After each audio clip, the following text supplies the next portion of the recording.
hari cyageze n'ibihumbi 5 nabyo mfite ejo bundi kandi ufite iPhone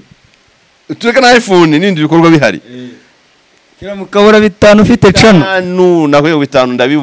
ndabibura icyo gihe ndabyibuka umutara azamba barire niba nayibonye azamiga anyereka iyo message nzamukubira nari mfite amafaranga 730 imbere n'inyuma kandi nyeneye kuva ahantu njya hano nasize imodoka yanjye nayiparitse kwa hundi nubona ambutiyaje tuvuga ati po kanyiparika hano ngende noneho ndagenda ngiye kumuriza amafaranga nsanga nsigaye 730 kandi twavuganye 700 kandi akuzi nk'umusana 700 mwoheje leta agena 680 ubwo amahirwe yitabika telefone namanutse meze ngo uvuga ni nareba ahubwo karaba kabaye kuvuga ati nareba atambwira ko maye makeye ndajya kumubwira ngo amafaranga mfiteho umumotari yandike muri comment arenganura abibonye azandikemo ibaze nimba ndageze ahantu nyine na momo yanjye imbere n'inyuma tureke tabeshye n'igare nije ubundi nanameza biraciyemo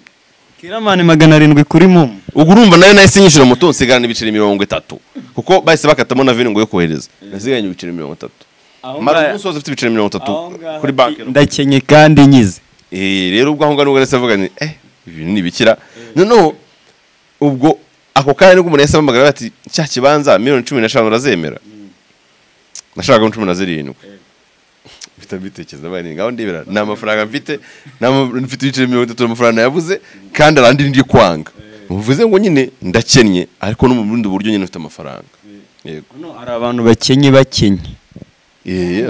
icyo bazagiye kizagira bagakena bakize rero mu kiganiro gikorwa na Tycoon Ndahiro umuhungu uvuga ukuri cyane mu Rwanda uherutse kwerekana ko yakoranye na Kagame ariko tugasanga ari kutubeshya muri content ye yitwa 1 on 1 kuri Narababwiye TV haraho yari arimo kubaza Tiger B urakira mu wakuze ufana The Ben nawe yego bamweretse ifoto ya Clapton Kibonke aravuga ati Clapton ni bazina wanjye nyine ari mu bantu nishimira baransetsa kabisa ariko ni umuntu uri supportive ariko uyu nguyu ngiye kuvuga ntago bari bamukubajijeho kuko nabonye ko wabikunze ugakataho sibyo aravuga ati Kilaman nawe ni umuntu uri supportive nk'umuntu wakuze ufana ati The Ben ukumva kuvuzeho kuri supportive uri umuntu usunika kandi akaba ataranabeshye kubera ko guha umwanya yewe Bogari ni ibintu bya danger kuki nyine abantu benshi bakubonamo supportive gufasha ubufasha imuwe kugeza naho wa muntu kuko The Ben abantu benshi tumufata nkaho wenda ibintu byinshi abatabireba wenda atabyitaye kuko ari big fish ukabona nawe byarenze abantu basanzwe kuba babona kufasha bikagira no kuri big fish Tiger B kuko nyine byaragushimishije ubikataho noneho bitanabaye ngombwa ko bamwereka ifoto yawe akabyibuka ako niko kantu nyine njye kanankomye urumva handi uvuga ati uyu muntu ni nkaho kuvuga ati uze kumbaza kuri no muntu so kubona batanamubaje akahita anekerezaho urumva asanzwe arakuza arakureba kwitayo so buriya ikintu atazi buriya yese atuma nisiga amarangi nkaho nima namukundaga 70% ubu byabaye 1900%. Ubu ngubu hageze muvuga nabi mari yego kumana yanabipfiramo ubu nyine yahise ntsindira ubwo nyine muri ya kote nkahita nkomerezaho The Ben na Bruce Melody ashabone The Ben mbere yari Bruce Melody urukumva bihindutse kubera iki oya impamvu bihindutse nuko ntabwo bihindutse kubera iki sibwo na Bruce Melody niba mukoresha oya niba bamukoresha kamvuga yabaje ari uwa kabiri wabanje ni The Ben yaba yakopeye The Ben aranyibye nakunda aransindiye kandi bibaho nyine umufata ukavuga ati umufana nimba yari ndamuzanye nukuvuga karagukomye kuba wenda kara nankomye ngiye bituma nongera nasura no mu ndirimbo za The Ben yenda zifiringa neza baye kubundi ubu iyo bamwereka ifoto yawe akabona kubivuga nabwo byari kugukoma ariko kuba yaratekereje ati ntabwo byari kuba birenze nyine kumvuga se nyine sagomba kumvugaho sanzi nyine agomba kuba nzi kuko n'undi turavugana so rero nuza kumvugaho batamumbajije ibyo bintu byari birenze bituma nawe nicara avuga ko bundi uwe rega ufana umuntu bitewe n'ibyo umufanira tazanye umuntu kubeshya ngo ari ufana umuntu ngo kubera ko ngo aririmba neza oya hari ufana umuntu bitewe ko aririmba neza ukamufana akagira umutima mwiza ukamufanira ko wenda azi kubyina ari byinshi bituma umuntu ufana umuntu. yowe bogari murabibabwira ati yowe bogari gake gake ngenda mura n'inzozi zanjye mukagira ngo ndimo kubeshya. Benshi muravuga ngo ni AI, hari ubwo ari AI Kiraman. Ganyuma nanyuma turahuye. Bamwita Kiraman Major Daddy Yannick, inshuti Yannick, ni inshuti niyo nshuti Yannick twatangiye. Angiye kukubwira abantu muri secteur imwe cyane cyane ya cinema, ariko cyane cyane ngi nabita ba comedy. Nagiye mbahuza, uzajya uhitamo umwe umbwire icyo utumye umuhitiramo icyarusha undi. Twatangiye Clapton na Kadogo. Kadogo Juga muri seuri ko kaba yitwa Kadogo. Useke Juga kadaheruka gukina kweri, ubu nabona bakompara gute? Okay. So na sinto ko nabakompara, gusa nahitamo Clapton. Yeah. Murushiki kuba gikora icyamurusha gusa. Biyo bijyana nsabe bose bahisemo. Regis na Patino bose karabahangara, bose nabahanga. Ndimbati nabamenya kubera bamenya iki? Bamenya urumva cyambere n'umwanditsi cyamurusha, akaba umushoramari, akaba kinakora. Ndimbati sereka kumubona rero kandi tugiye gukora, ugiye kugwa umucecetse ukumva nimvuga umuntu kurenze nibwo uri buvuge. Twagiye Clapton Sabi uravuze. Twakomeje uragwa umucecetse nabwo. Patino Ndimbati Nyakso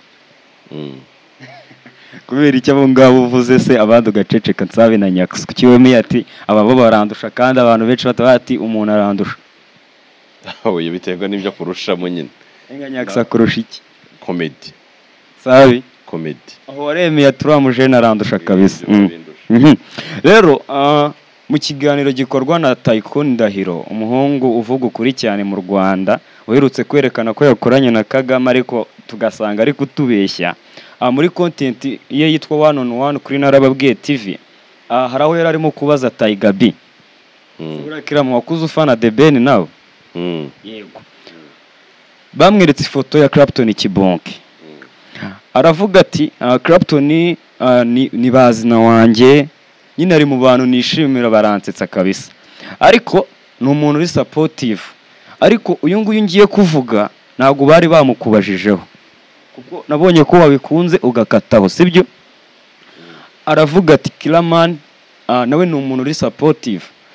nk'umuntu wakuze ufana ati The Ben, ukumva kuvuzeho kuri supportive, uri umuntu usunika kandi akaba ataranabeshye kubera ko guha umwanya yowe bogari ni ibintu bya danger. Kuki nyine abantu benshi bakubonamo supportive, gufasha, ubufasha, imuwe, kugeza naho wa muntu, kuko The Ben abantu benshi tumufata nkaho wenda ibintu byinshi abatabireba, wenda atabyitaye kuko ari big fish, ukabona nawe byarenze abantu basanzwe kuba babona kufasha, bikagira no kuri big fish Tiger B, kuko nyine byaragushimishije ubikataho. Noneho bitanabaye ngombwa ko bamwereka ifoto yawe akabyibuka. Ako niko kantu nyine kanangomye. Urumva handi uvuga ati uyu muntu ni nkaho kuvuga ati uze kumbaza kuri no muntu. So kubona batanamubaje akahita anekerezaho, urumva asanzwe arakubuza arakureba kwitayo. So buriya ikintu atazi buriya yese atuma nisiga amarangi. Nkaho nima namukundaga 70%, ubu byabaye 1900%. Ubu ngubu hageze umuvuga nabi mari yego kumana yanabipfiramo. Ubu nyine yahise ntsindira. Ubwo nyine muri ya kote nkahita nkomerezaho The Ben na Bruce Melody. Ashaho ni The Ben. Mbere yarinde. Mbere yari Bruce Melody. Urukumva bihindutse kubera iki? Oya. Impamvu bihindutse nuko ntabwo bihindutse kubera iki? Sibwo na Bruce Melody niba mukoresha. Oya, niba bamukoresha kamvuga yabaje ari uwa kabiri, wabanje ni The Ben. Yaba yakopeye. The Ben aranyibye nyine nakunda aransindiye kandi bibaho nyine umufana ukavuga ati umufana nimba ari yari ndamuzanye. ni ukuvuga karagukomye kuba wenda kana nankomeye ngiye bituma nongera nasubira no mu ndirimbo za The Ben nongera zifiringa neza baye ku bundi iyo bamwereka ifoto yawe akabona kubivuga nabwo byari kugukoma ariko kuba yaratekereje ati ntabwo byari kuba birenze nyine kumvuga se nyine sagomba kumvuga aho sanzi nyine agomba kuba nzi kuko n'undi turavugana so rero nuza kumvugaho batamumbajije ibyo bintu byari birenze bituma nawe nicara avuga ko bundi wowe rega ufana umuntu bitewe n'ibyo umufanira tazanye umuntu kubeshya ngo igihe ufana umuntu ngo kubera ko ngo aririmba neza oya hari igihe ufana umuntu bitewe no aririmba neza ukamufana akagira umutima mwiza ukamufanira ko wenda azi kubyina ari byinshi bituma umuntu ufana umuntu uko cyo ufana Chris Brown aya ntawe mfana njye mfana Davis oya mu hanze Chris Brown ni nk'itegeko kumufana kubera iki kuko afite imiririmbire myiza akanabyina neza akabyinana neza nyine ibyo byose bifite rero aryo nawe ukavuga ati uyu muntu ariko rero no kuba ubwabyo nanekeza nabwo ngiye kubimufanira bwabyo nyine Clement ni ikihe kintu cyatuma uva akazi kawe si sinema gusa ni ikihe kintu cyatuma uva mu kazi kawe ukunda ntabwo ari ukuvuga ngo ni akazi kawe n'amafaranga kibamo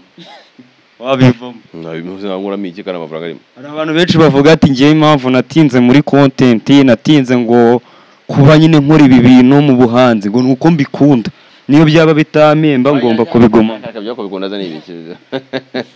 kare nimba n'amafaranga birimo nabivamo ibyo kubikunda bitajya mu biki najya mu bindi najya mu bucuruzi ku buryo ngubu bikunze ngabuvamo bikunaniye waba nka murokore atama murokore muri quartier da Clement arakano nabonye igeze gupostinga ku rubuga rwawe wenda ni wowe uri bubivugura ahita ubimenya ati gukena ukize gukena ukize cyabavuze gukira ukenye oya gukena ukize gasobanura ako kantu gukena ukize okay kano kanya umuntu agutunguye akakubaza 50 wabibona aka kanya tuvuganye bagazanga mu mfite wa 800 okay ariko baguhaye iminsi 10 waba wabibonye nayo nabona veni ukwezi veni ukwezi senkane nayabona kamwereka ngiye cyo nicatse kuvugira rero aho wayabona uyashatse nicatse kuvugira ufite telefone hano nishize ku isoko ntabwo naburamo miliyoni cyane nubwo byafata amasaha 3 ubwo nabona mu mwezi miliyoni tuvuga ariko kano kanya ununguye ukambaza 10,000 ushobora gusanga nabyo mfite ariko mfite ikintu cyavamo miliyoni cyakuba ibyo 10,000 inshuro y'igihumbi ndakenye yego nibyo ariko bibaye ngoma ko mbishaka ko nyine mbona amafaranga nayabona ikindi nyine igihe bita crise ari umuntu agera agakubitwa akagira crise nk'urugero ari igihe ku bantu bajya batangira ibintu byo kubaka bizeye yigera nyine amafaranga yose uri kubona yajyana ku nzu none muri icyo gihe uba ufite crise ariko bidakuyeho ko nyine ufite inzu wari uri gushiraho amafaranga ku buryo isaha nyine yuzuye ukayigurisha cyangwa ukayikodesha amafaranga yaboneka urakennye ariko uranakiza gawe bihuze wenda n'ubuzima bwawe okay ngiye icyo navugaga icyo gihe muri cyo mbi posting ari gihe cyageze n'ibihumbi 5 nabyo mfite ejo bundi kandi ufite iPhone tureka na iPhone n'indi bikorwa bihari kira mukabura 5 ufite cano naho 5 ndabibura icyo gihe ndabyibuka umutara azamba barire baranayibonye azamiga anyereka iyo message nzamukubira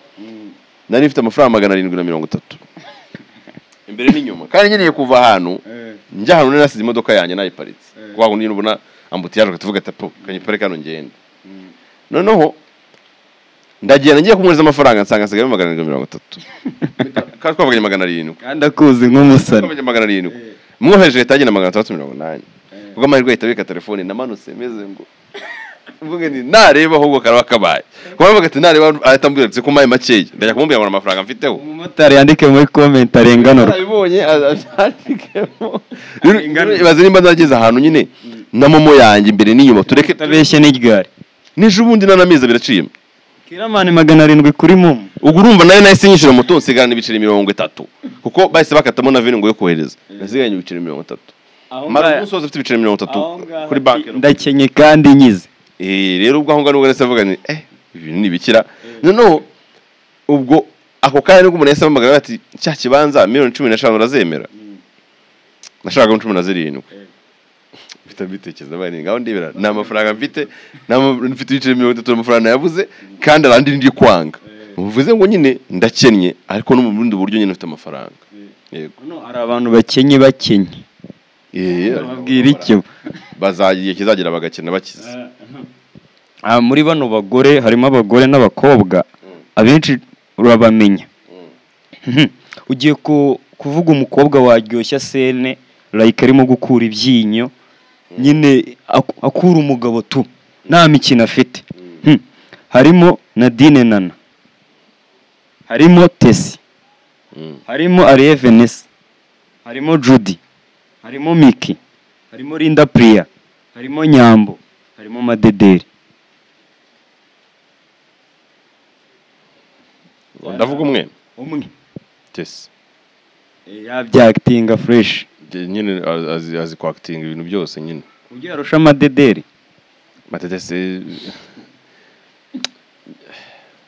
nyine abo bose ubuze ko ari abahangara ariko nyine je niwe na prefer nyine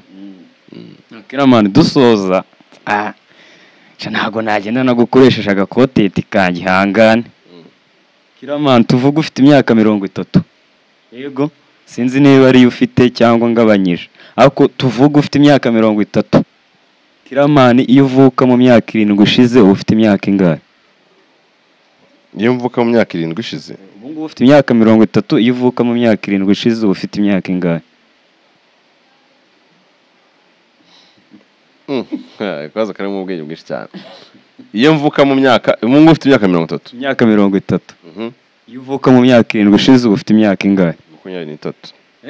23 batubwire comment section yo Kiramani araga challenge nazanye umuntu watumye mura nawe rekana namushimire ni buri kantu na buri nguni nawe ugiye kumfasha niba koko mbikwiriye ubwira umuntu umwe nawe azankundisha abantu kuko nahereye kuri Naomi Davis D buri kantu na buri nguni ngeze kwa Daddy na Brian na Tesha nawe vuga ati Bogari rwose mu mukundisha abantu kandi azabikore nkubwirira umuntu se azabigukorera cyangwa okay Bogari mwe challenge umuntu umustar okay umuntu umustar Nyakso ubundi buri kantu yavuze Mutesi Jolly nawe ndamuganga azamurebe wowe uvuze Nyakso mukundisha abantu ndavuga ati power Bogari bizas thanks Kiramani